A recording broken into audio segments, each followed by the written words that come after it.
봄비로 내리는 성령 내게도 주옵소서. 가물어 메마른 땅에 단비를 내리시는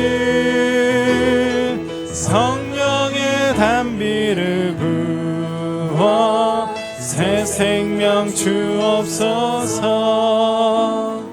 절 따라 우로를 내려 초목이 무성하니 갈급한 내 심령 위 성령을 부소서. 성령 부소서. 가물어 메마른 땅에 단비를 내리시듯 성령의 단비를 부어 새 생명 주옵소서. 참되신 사랑의 언약 어길 수 있사오랴. 오늘의 흡족한 은혜 주실 줄 믿습니다. 가물어 메마른 땅에 단비를 내리시듯 성령의 단비를 부어 새 생명 주옵소서. 가물어 메마른 땅에 단비를 내리시듯 성령의 단비를 부어 새 생명 주옵소서.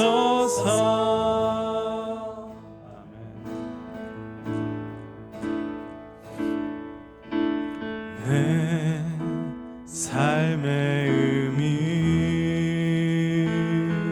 주를 사랑한 주를 사랑한 내 삶의 목적 주를 예배한 주를 예배한 오직 주님만 오직 주님만 오직 주님만을 사랑합니다. 오직 주님만 오직 주님만 오직 주님만을 예배합니다.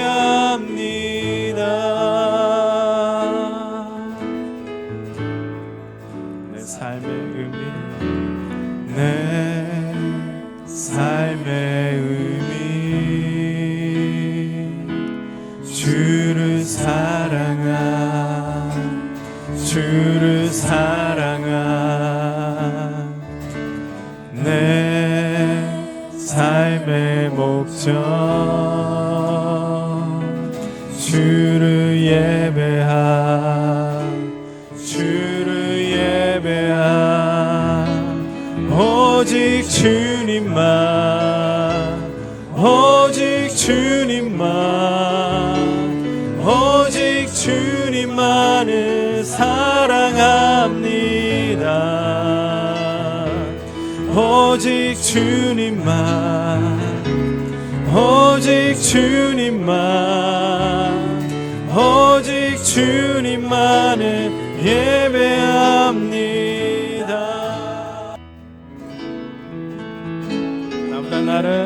나보다 나를 잘 아시는 주님, 내가 주를 떠나 어디로 가겠나이까. 나 어딜 가든지 주의 손이 나를 인도하시며 주의 오른손이 나를 붙드시리다. 나를 창세 전부터 계획하시고 지금까지 인도하시네. 하나님이여 주의 생각이 어찌 그리고 외로우신지요. 나의 생각보다 나의 뜻보다 더 크고 놀라우신 주니 하나님이여 나를 살피사 나의 마음을 다시오니 나를 영원한 길로 인도하소서. 우리는 기대하고 기도하며 기다리네. 주께서 이 땅 고치실 것을 우리는 기대하고 기도하며 기다리네. 주 예수 이름 높이 서리라.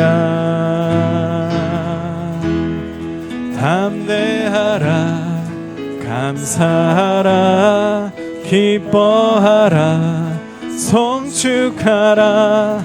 만유보다 크신 하나님 그 약속 능히 지키시리라. 그 약속 능히 지키시리라. 우리는 기대하고 기도하며 기다리네. 주께서 이 땅 고치실 것을 우리는 기대하고 기도하며 기다리네. 주 예수 이름 높이 서리라.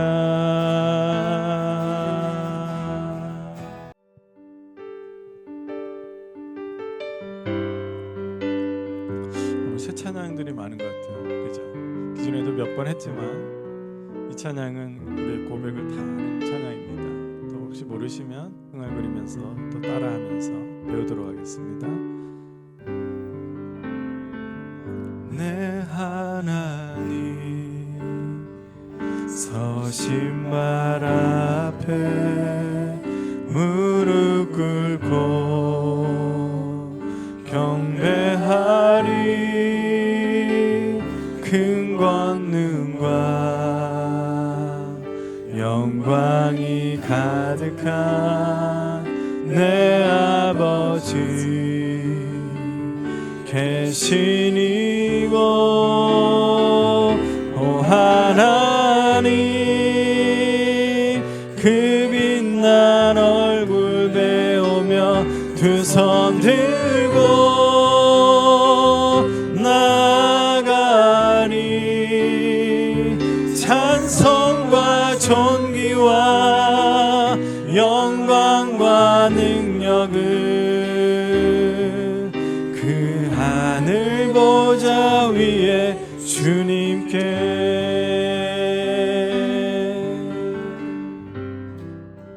마태복음 5장 27절에서 32절. 오늘 새로 오신 분도 오셔서 옆에 저희는 새 번역 성경을 쓰니까요. 자, 마태복음 5장 27절에서 32절입니다. 가늠하지 말아라 하고 말한 것을 너희는 들었다. 그러나 나는 너희에게 말한다. 여자를 보고 음욕을 품은 사람은 이미 마음으로 그 여자를 범하였다.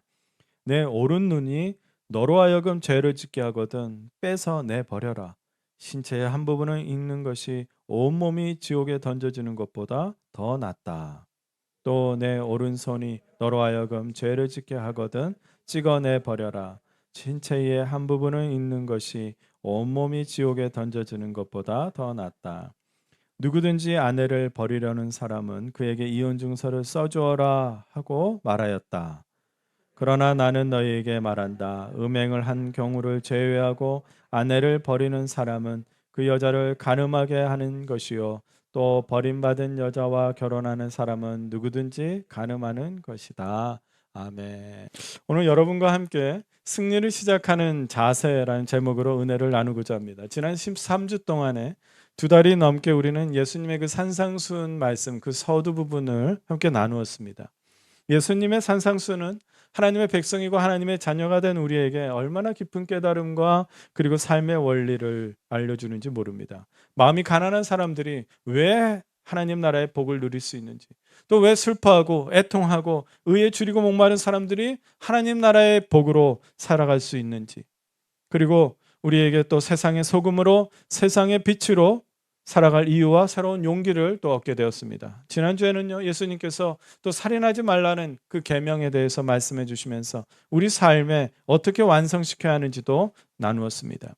말씀드린 바와 같이 지난주까지는 에버그린 불꽃, 에버그린 플레임스라는 캐치프레이즈로 우리 에버그린 공동체가 푸른 불꽃처럼 말씀으로 뜨겁게 아름답게 타오르기를 바라면서 배우고 또 들었습니다.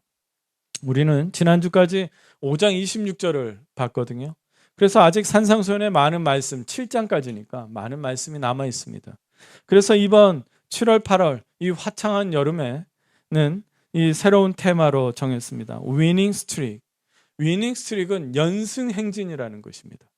한국에서 연승한다. 어느 야구팀이, 축구팀이 또 이기고 또 이기고 그것을 연승한다 그러잖아요. 그래서 위닝 시리즈 이렇게 표현을 하는데 이 미국에서는요, 이 스포츠 용어로 위닝 스트릭이라고 말을 합니다. 이게 연승 행진이에요. 어떤 분야에서 계속해서 성공하고 승리하고 또 성취를 이루고 그리고 계속해서 좋은 성적을 유지하는 그 상태를 말합니다. 그래서 스포츠팀이 연승을 이루거나 어느 기업이요, 좋은 이 실적을 낼 때마다 어디에 위에 있다 말하냐면 위닝 스트릭 위에 있다 이렇게 말을 합니다. 예수님께서 소외되고 가난한 갈릴리 사람들에게 정성을 다해서 이렇게 가르치는 이유가 무엇일까 생각해 봅니다. 그리고 산상수훈을 또 우리가 이렇게 읽고 이렇게 말씀을 나누는 우리에게 무엇을 원하실까 그것도 생각해 봅니다. 그것은 흔들리지 않고 변하지 않는 그 믿음 안에서 꾸준히 성장하고 하나님 아버지의 뜻을 따라 하나님 나라의 백성으로 이 세상에서 승리하는 삶을 살도록 하는 것이 아니겠습니까? 이번 여름에 정말 화창하고 날씨 좋은 이 천국의 계절 시애틀의 이 여름에 산상수훈 말씀을 통해서 어떻게 이 믿음 안에서 인생의 경기를 내게 또 주어진 이 트랙 안에서 좌우로 흔들리지 않고 벗어나지 않고 완주할 수 있을까? 또 하나님 나라의 백성으로서 세상에서 성공하는 것을 넘어서 진정한 승리의 이름, 예수님을 의지하며 사는 삶이 무엇인지를 배울 수 있기를 바랍니다. 그런데 이 캐치프레이즈 연승행진, 위닝 스트릭은요, 이것이 알아야 할 것인데 이건 개인적인 용어가 아니라는 거예요. 공동체가 사용하는 용어예요. 그렇죠? 스포츠팀이 위닝 스트릭을 이어가기 위해서는 선수 개개인의 능력도 중요하지만요, 팀이 중요합니다. 팀이 결과를 내야 합니다. 팀이 이겨야 하고 하나가 되어야 하고 또 기쁨의 승리도 함께 나누어야 합니다. 서로 목표를 향해서 포기하지 않도록 끊임없이 용기를 주고 또 도와주어야 합니다. 예수님은 산상수훈을 시작하면서 8복, 8번의 복을 선언하는데 그것은 개인이 아닌 공동체에게 선언하신 거예요. 예를 들어서 마음이 가난한 사람이 복이 있나니, 그런데 정확한 표현은 마음이 가난한 사람들은 복이 있다는 거예요. 애통하는 사람들, 슬퍼하는 사람들, 온유한 사람들, 마음이 깨끗한 사람들, 산상수훈을 시작부터 끝까지 개인의 삶과 밀접한 공동체와의 관계에 대해서 가르치셨어요. 그러니까 이것은 교회를 향한, 주님의 몸된 교회를 향한 말씀인 것이죠. 개인과 개인, 가족, 형제, 자매, 친구와 이웃, 이런 공동체와 어떻게 사는가에 대해서 예수님은 하나님 아버지의 깊은 뜻을 다시 명확하게 완성시키셨어요. 제가 계속해서 강조하는 것은 그 자리에서 말씀을 듣고 있는 갈릴리 사람들하고 우리는 다르다는 거예요. 그들은 예수 그리스도의 십자가의 능력과 은혜와 사랑과 승리를 알지 못하고 믿지 못했어요. 그러나 우리는 알고 믿고 있습니다.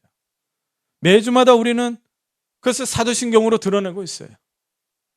사도신경으로 우리의 입술로 고백하는 것처럼 십자가의 사랑과 은혜를 믿고 십자가의 비밀과 능력을 믿고 죄와 죽음을 이기신 그 부활하신 예수님의 승리를 믿는 사람들입니다. 예수님을 영접하면서 그 승리가 우리 것이 되고 그리고 우리는 승리자로 살 수 있게 됩니다. 따라합시다. 나는 예수 이름으로 승리자다. 우리는 예수 이름으로 승리하였다. 이것을 우리가 기억을 해야죠. 예수님은 우리가 십자가의 승리를 관념적으로, 추상적으로, 그래서 이 그리스도인들 중에 이 유행어들이 있어요. 그 중에 하나가 뭔지 아세요? 승리하십시오. 그러니까 한 주 동안 맨날 두려워하고 패배하고 절절매고 시험 들고 낙담하고 그리고 또 그것을 메꾸려고 또 이 예배로 온다는 거예요. 그런 인식을 가지고 있어요. 우리 예수님 때문에 우리는 실제적으로 승리자로 살 수 있는 것을 믿으시기를 바랍니다. 모든 환경과 상황과 조건 속에서 우리는요, 승리를 유지할 수 있고 지속적으로 할 수 있어요. 예수님 때문에 우리는 연승행진의 삶을 살 수 있습니다. 십자가의 완전한 승리, 영원한 승리, 무조건 승리가 우리에게 주어졌습니다. 그래서 우리가 어찌 우리 삶의 위닝 스트릭, 연승행진을 못할 수 있겠습니까? 따라합시다. 우리는 완전히 이겼다. 우리 이렇게 해야겠다. 이렇게 했다. 자, 이렇게 해보세요. 자, 우리는 완전히 이겼다. 영원히 이겼다. 무조건 이겼다. 아멘. 근데 우리가 스포츠팀이 이제 연승행진을 하기 위해서는요, 그래도 먼저 선수 개개인의 능력도 성장해야죠. 언제든지 선수로서 필드에 나갈 수 있는 최상의 컨디션을 준비해야 돼요. 그러니까 얼마나 예민한지 몰라요, 선수들이. 그렇죠? 정말 하나하나 징크스라고 그래요. 만일 세수를 먼저 하고 그 다음에 머리를 감았어요. 근데 이겼잖아요? 그럼 계속 그렇게 해요. 근데 그러다가 졌어. 그러면 머리를 먼저 감고 세수를 한대요. 그렇게 징크스가 예민한 거예요. 최상의 컨디션을 준비하려고 예민한 거예요. 그리고 뛰어난 기술을 계속해서, 저는 프로 선수들도 과외 받는지 몰랐어요. 쉬는 날은요, 그냥 쉬는 게 아니라 과외 받으러 간대요. 뭐 때문에? 기술을 늘리기 위해서. 이 피지컬도 중요하지만 또 멘탈, 정신력도 중요합니다. 또 실패를 하죠. 그러나 다시 일어나는 회복력도 중요하대요. 장기적으로 가는 사람들은요, 이 멘탈과 회복력이 중요하대요. 또 매 경기마다 체력을 조절하고, 그래서 집중해야 돼요. 내 몸을 어떻게 조절하고 뭐 해야 할지 집중해야 한다는 거예요. 그리고 팀은 어떻습니까? 팀은요, 이렇게 선수들 간의 그 호흡, 케미스트리가 중요하죠. 저도 예전에 중학교 때 운동을 해서 알아요. 근데 그 전에 뭐라도 불편하고 싸움이 일어나잖아요. 그러면은 100% 그 경기는 져요. 막 서로 안 하려고 하고 서로 안 도와주려고 하니까. 소통도 원활해야겠죠. 공동체가 함께 목표를 정하고요, 모든 구성원들이 그 목표를 향해서 헌신을 해야 돼요. 그리고 리더가 이 명확한 방향을 제시하고 그리고 전략을 또 제시해야 돼요. 이게 모두 조화를 이룰 때 이렇게 연승행진을 진행하고 있습니다. 우리 교회는 지금 연승행진을 진행하고 있습니다. 아멘. 예수님도 산상수훈을 통해서 도전적인 모습을 보여주셨어요. 예수님은요, 명확한 방향을 제시해 주셨고 하나님 나라의 백성으로서 어떻게 살아야 하는지 전략을 보여주고 계십니다. 오늘 첫 번째 전략을 말씀해 주시는 거죠. 늘 패배하고 좌절하고 낙담하는 인생이 아니라 하나님 아버지의 자녀로서 실제적인 승리를 누릴 수 있도록 말씀해 주셨어요. 빼앗기고 슬퍼하고 걱정하고 두려워하는 일상에서 벗어나서 하나님 나라대로 살면은 정복하고 이기고 기뻐하고 감사하는 일상으로 바꿔주셨습니다. 또 바꿀 수 있게 해주셨습니다. 이것을 유지하는 그 믿음의 삶이 바로 늘 이기는 삶이에요. 오늘 우리가 함께 읽은 본문은요, 간음하지 말라는 그 예수님의 가르침입니다. 간음, 이혼, 음욕. 음욕이 뭐냐면 음란한 마음을 품는 것을 말하겠죠. 근데 이게 승리, 위닝 스트릭하고 연결점이 없는 것 같아요. 그러나 이 세상에서 말하는 승리와 하나님 나라에서 말하는 승리가 다르기 때문에 이게 연결되지 않는 것 같죠. 이 세상에서 말하는 승리는 뭡니까? 남보다 앞서는 것, 또 경쟁에서 이기는 것, 더 많은 것 소유하는 것, 그래서 이기는 걸로 하지요. 세상의 승리는요, 외부의 환경과 상황과 조건과 기준에 따라서 끊임없이 달라지는 거예요. 왜냐? 이 환경에서는 승리했는데 이 조건에서는 패배했어요. 또 누구의 기준에 따라서 불공평해지고, 그러니까 탈진할 정도로 끝이 없는 거예요. 세상의 승리는 이렇게 외부의 환경과 조건과 기준과 상황에 따라서 달라요. 그러나 하나님 나라의 승리는 다릅니다. 하나님 나라의 승리는요, 외부의 환경과 상황과 조건의 기준에 따라서 달라지지가 않아요. 왜냐하면 모든 것이 하나님의 나라, 그것은 뭐냐? 곧 하나님 아버지의 다스림 아래에 머물러 있기 때문입니다. 어떤 환경과 상황과 조건과 기준일지라도 그 위에서 하나님 아버지께서 다스리시고 인도하신다는 것을 우리가 믿기 때문에 우리는 영원히 승리하고 완벽하게 승리하고 무조건적으로 승리하는 거예요. 아멘. 우리가 아버지께서 다스리신다는 것을 믿기 때문에 이 조건과 환경과 이 기준과 상황은 계속해서 이기는 거예요. 우리는 다른 것입니다. 하나님 아버지께서 인도하시기 때문에, 그래서 우리 삶에 열매가 맺어지는 거예요. 지금 열매가 보이지 않은 것 같지요. 그러나 주님은 분명히 열매가 맺어진다고 그랬어요. 어떻게 하면? 네, 나는 포도나무, 너는 가지는 붙어 있기만 하면 뭐라 그래요? 열매를 맺는다고 그랬어요. 분명한 열매를 낸다고 그랬어요. 우리 보고 열매를 많이 맺어. 얼마나 맺어? 이번 달은 이만큼, 너는 이만큼. 그건 세상의 기준이지만 주님은 뭐라고 하시냐? 내 아래만 있으면, 나 인도 아래만 있으면 너는 열매를 맺게 돼 있다는 거예요. 아멘.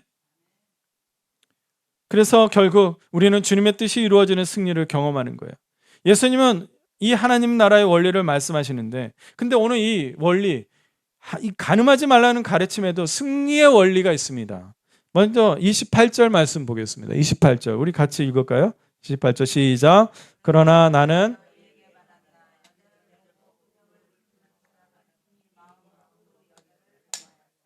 아멘. 예수님은 간음에 대해서 말씀하시면서 행위뿐만 아니라 우리 마음까지도 다루십니다. 당시 이 종교 지도자들은요, 육체적인 성관계만 아니면 제7계명인 간음하지 말라, 이것을 완벽하게 지켰다, 그렇게 인정을 해줬어요. 그런데 그 자리에 있는 사람들이요, 또 우리도요, 이 말씀을 듣고 큰 충격을 받았을 겁니다. 음란한 문화가 팽배해 있는 이 시대도 그렇겠죠. 왜냐? 예수님의 기준으로 볼 때 이제 다 죄인이에요. 28절에 예수님께서 단정적으로 말씀하신 중요한 표현이 하나 있는데, 그게 뭐냐면 이미라는 뜻이에요. 정확한 번역은 뭐냐? 이미 간음했다. 이미 간음해 버렸다, 이 말이에요. 보기만 하고 생각만 했는데 예수님의 기준으로는요, 이미 과거에 일어난 사건이라는 거예요. 그 즉시 이미 간음죄가 성립이 되고 죄로 판결되었다라는 말이에요. 이해가 되십니까? 인간의 법정에서는 행동으로 옮겨야지 죄로 성립이 되는데, 하나님 나라의 법정에서는 마음의 품음과 동시에 그 죄에 대한 판결이 끝났다라는 거예요. 얼마나 엄중한 말인지 몰라요. 그 자리에 있는 사람들이 놀랬겠어요? 안 놀랬겠어요? 놀래죠. 이 자리에 있는 사람들, 이 시대의 사람들도 이걸 들으면 어떻겠냐는 거예요. 그 말씀을 듣고 자신의 죄가 폭로된 것처럼 느껴졌을 거예요. 죄의 시작은 외부의 행위가 아니라 인간의 가장 깊은 마음, 생각, 내면에서 시작된다는 거예요. 예수님은 지금 간음에 대해서 말씀하시면서 무엇을 말씀하냐면요, 여러분, 간음에 대해서 말씀하는 것이 더 나아가 죄의 시작, 죄의 근본을 새롭게 말씀해 주시는 거예요. 예수님은 이미 마음에서 어떻게 하겠다는 계획이 끝나버리면 그것이 곧 죄의 실체라고 말씀하는 거예요. 이미 내게서 죄가 나타났고 죄의 지배를 받는다는 것입니다. 성도 여러분, 기억하십시오. 여러분의 삶에서 연승행진을 외치지 못하는 것은 숨겨진 것 같지만 분명히 실체가 있는 죄가 여전히 마음에 있기 때문입니다. 지난주 제가 가인의 살인에 대한 얘기를 했어요. 그래서 창세기 4장 7절에 하나님께서 이렇게 경고하셨어요. 죄가 너의 문에 도사리고 앉아 있어서 너를 지배하려고 한다. 너는 그 죄를 잘 다스려야 한다. 죄는 우리 마음 문 앞에 앉아서 언제든지 지배하려고 한다는 것을 기억해야 돼요. 우리는 죄에 대해서 오해하고 있습니다. 아니, 너무 쉽게 생각하고 있습니다. 왜 우리 삶에 승리가 느껴지지 않는지, 왜 성령으로 충만함을 느끼지 못하는지 알아야 돼요. 마음에서 승리는 판가름 나는 것입니다. 이미 마음의 그 문 앞에서 언제든지 지배하려고 하는 죄에게 문을 열어줬기 때문에 늘 패배하는 것이고 늘 두렵고 걱정하고 낙담하는 것입니다. 이미 마음에서 어두움의 죄의 권세가 실체가 돼서 실제적으로 나를 다스리고 있는데, 그게 자꾸 크고 대단하고 강한 것이 중요한 게 아니에요. 죄의 실체가 내 안에 있어서 다스리는 거예요. 나는 실제로 죄 짓지 않았으니까, 나는 깨끗한 사람, 정결한 사람 스스로 위로하니까 여전히 내 안에 죄가 실체가 있는데도 그래서 승리하지 못하는 것입니다. 마음속에 실제적으로 지배하고 있는 죄를 우리가 숨겨주고 있어요. 예배를 드리면서 죄를 대적하지 않습니다. 집중하지 않는다는 거예요. 내 마음이 잔뜩 빼앗겼는데, 혹시 여기 오기 전에 누구랑 싸운 적이 있습니까? 아니면 여기 오기 전에 마음이 빼앗겼고 한 주 동안에 무엇 때문에 마음이 빼앗겼습니까? 대적해야 하는데 그냥 그걸 내버려 두는 거예요. 죄가 실제적으로 다스리고 있으면서 다스리고 있으면 기도가 되지 않습니다. 마음에 용서하지 못하고 말씀을 들어도 결단하지 못하고 신앙생활에 집중하지 못합니다. 성도의 삶에 왜 능력도 없고 거룩도 없는 것입니까? 여전히 죄가 작동하기 때문입니다.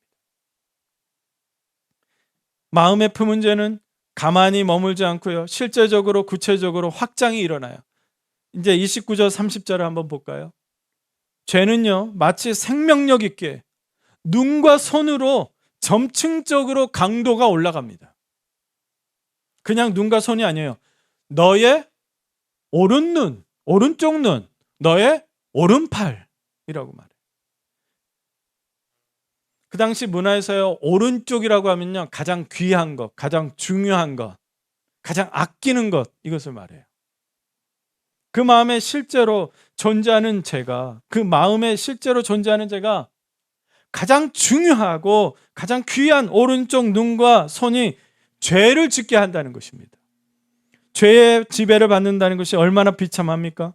하나님 아버지께서 창조하신 우리에게, 아버지께서 그렇게 하지 말라고 그걸 원하지도 않고 계획하지도 않았던 그 창조한 우리에게서 마음에서부터 죄의 실체가 드러나고 죄의 지배를 받아서 실제적으로 죄의 결과를 만들어내고 있으니까 주님 보시기에는 얼마나 안타깝습니까? 마음의 죄는요, 일반적으로 눈을 통해서 죄를 어떻게 지을까 계획하게 되어 있어요. 그렇지 않으세요? 눈은요, 우리 마음에 긴밀하게 상호작용을 합니다. 보는 것으로 마음이 움직입니다. 어떻게 보느냐에 따라서 미워하고 좋아하고 음욕이 생깁니다. 중독에 빠집니다. 그리고 죄는 마음과 눈으로 머물지 않고요, 손을 통해서 구체적으로 행동을 하게 됩니다. 죄를 짓는다는 것은 손을 통해서, 행위를 통해서 죄의 그 지배를 받는다는 말이에요. 따라합시다. 죄를 짓는다는 것은 죄의 지배를 받는다는 것이다. 그래서 죄는요, 가만히 머물지 않아요. 살아 있습니다. 바울 사도는 로마서 7장에 죄의 지배력을 잘 표현했는데 19절에서 20절입니다. 이 바울이 정말 이런 고백을 했어요. 나는 내가 원하는 선한 일은 하지 않고 도리어 원하지 않는 악한 일을 합니다. 내가 해서는 안 되는 것을 하면 그것을 하는 것은 내가 아니라 내 속에 자리를 잡고 있는 죄입니다. 그냥 죄가 나를 갑자기 하게 하는 게 아니라 죄는 어떻게 하고 있다고요? 내 안에 자리 잡고 있다는 거예요. 예수님은 죄의 그 무시무시한 생명력, 점층적으로 마음에서 눈으로, 눈에서 손으로 실체가 드러난 것을 분명하게 말씀하셨는데 뭐라고 해요? 빼서 내버려라. 찍어서 내버려라.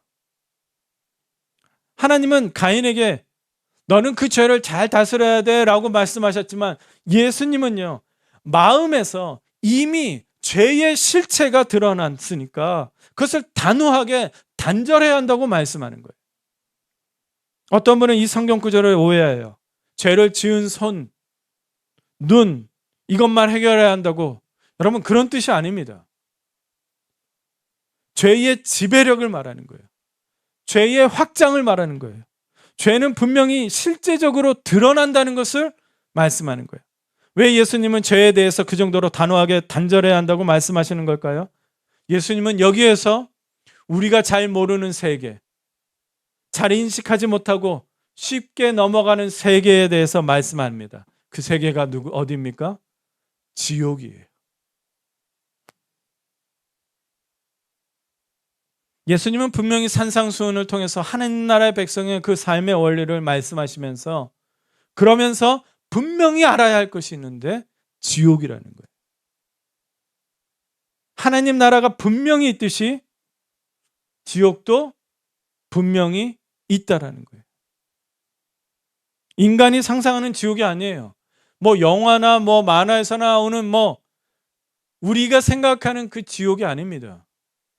우리가 인정해야 하는 것은요, 예수님이 아는 지옥을 말하는 거예요. 예수님은 하나님 나라도 분명히 아시지만 지옥도 분명히 아시는 분이에요. 지옥이 어떤 곳인지 분명히 알고 말씀하신다는 것을 우리는 정신을 차리고 들어야 돼요. 이제 죄는요, 인생을 파멸시키는 단계까지 이제 지배합니다. 마음과 신체에 머물던 죄는요, 마침내 이혼이라는 합법적인 법제도를 만나서 사회적으로 실제적인 그 간음을 완성시킵니다. 32절에 보니까 아내를 버리는 자는 아내에게 간음하게 만드는 것이라고 했어요. 그 당시의 율법은요, 아내를 버리고 싶으면 이혼 증서 써서 줘. 떳떳하게 주면 돼. 그게 율법이에요. 그런데 주님은 뭐라고 하냐면 그 행위가 간음을 일으킨다는 거예요. 아내가 스스로 죄를 지은 게 아니에요. 남편이 자신을 버렸기 때문에 간음의 피해자가 됐습니다. 죄는요, 점층적으로 퍼집니다. 멈추지 않고 죄의 단계가 있어요. 퍼지는 단계가 있어요. 설명해 드릴까요? 남편만 얘기를 해볼게요. 요즘에는요, 남편, 아내 상관없을 것 같아요. 요즘은 죄가 더 퍼졌기 때문에, 더 심각해졌기 때문에. 근데 그 당시에는 일반적이니까 남편을 얘기한 거예요. 남편들이 마음의 음욕을 다스리지 못해요. 이미 죄의 실체가 드러나요. 죄의 지배를 받아요. 죄가 존재해요. 그게 1단계죠. 그리고 더 퍼져요.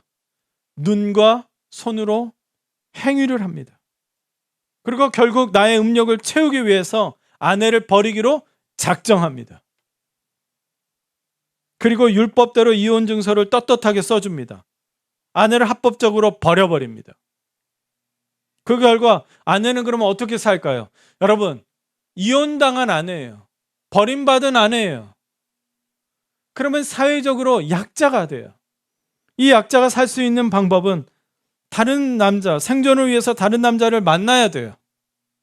시스템적으로요, 이혼 증서를 가진 여인은 그 당시 재혼이 가능합니다. 온 사회가 시스템적으로 실제적으로 간음을 일으키는 거예요. 악순환에 빠지게 됩니다. 예수님은 간음과 이혼을 통해서 세상에 살아가는 방식에 대해서 말씀하시는 것이 아닙니다.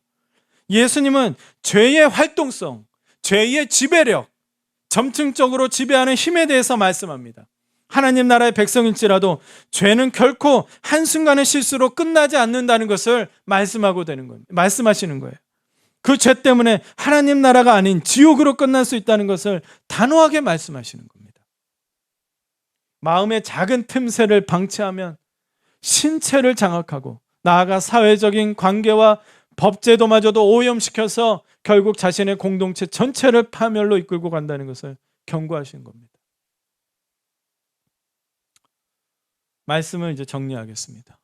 위닝 스트릭.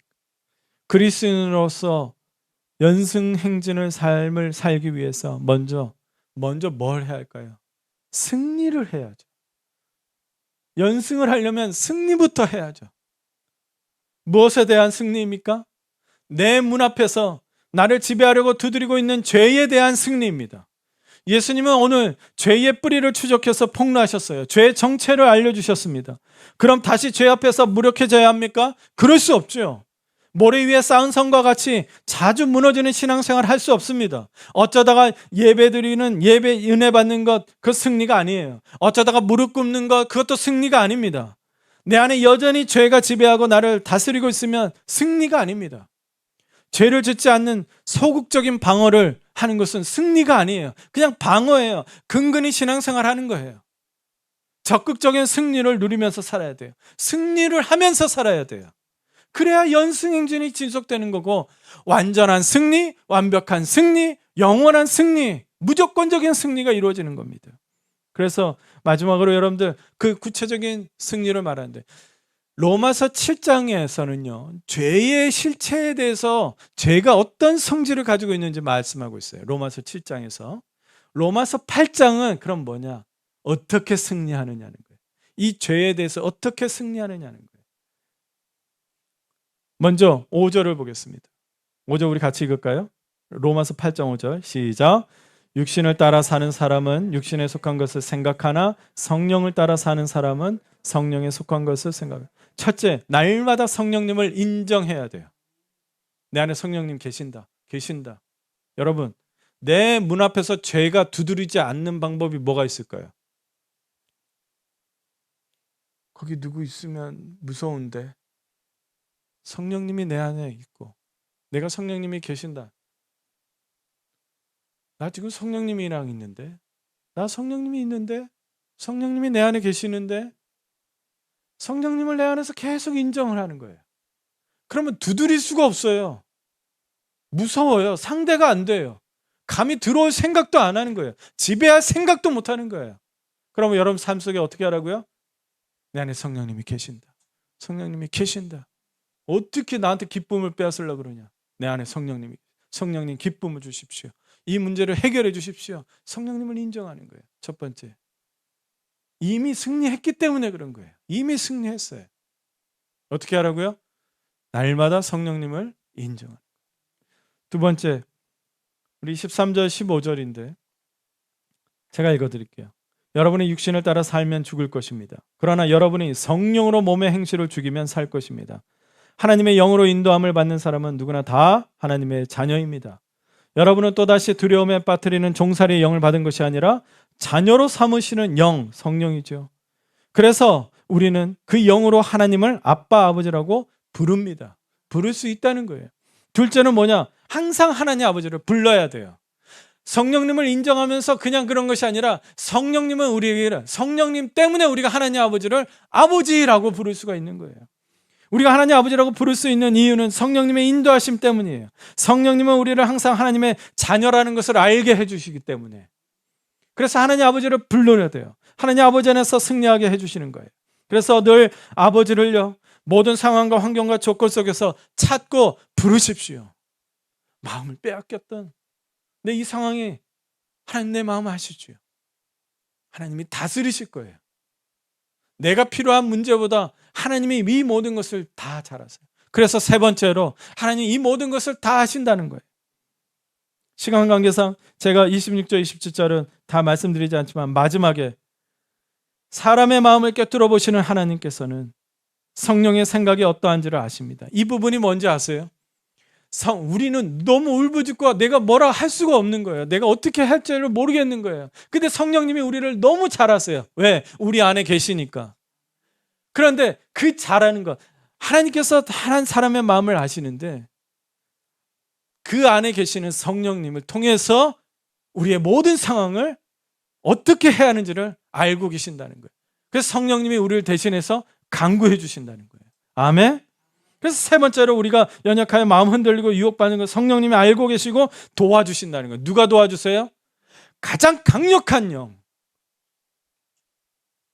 예수 그리스도의 영이요 하나님의 영이신 성령님께서 우리를 도와주시는 거예요. 따라합시다. 성령님이 나를 도와주신다. 여러분, 누가 도와주시는 게 아니라 나를 분명히 도와주시는 것을 믿으시기를 바랍니다. 그래서 우리는 영원히 승리할 수 있고 완벽하게 승리할 수 있고 무조건적으로 승리할 수 있다는 것을 여러분 믿으시고 이제 연승행진 위닝 스트릭의 말씀으로 더 깊은 은혜를 받으시기를 바랍니다. 기도하겠습니다. 사랑이 많으신 하나님 아버지 감사합니다. 주님, 이제는 우리가 계속해서 이기겠습니다. 늘 죄 가운데에, 늘 부족한 가운데에 낙담하고 쓰러지고 두려워하고 늘 마음 빼앗기고 한 주가 엉망이 되고 한 달이 엉망이 되고 10년이 엉망이 되었던 내 삶이 이제는 늘 승리하는 삶으로 바꾸고 싶고 계속해서 이기고 싶습니다. 주님, 영원히 완벽하게 무조건적으로 승리하는 삶을 살 수 있도록 인도하여 주시옵소서. 주님, 이 에버그린 공동체를 인도해 주실 줄 믿사오며 예수님 이름으로 기도드립니다. 아멘. 아멘.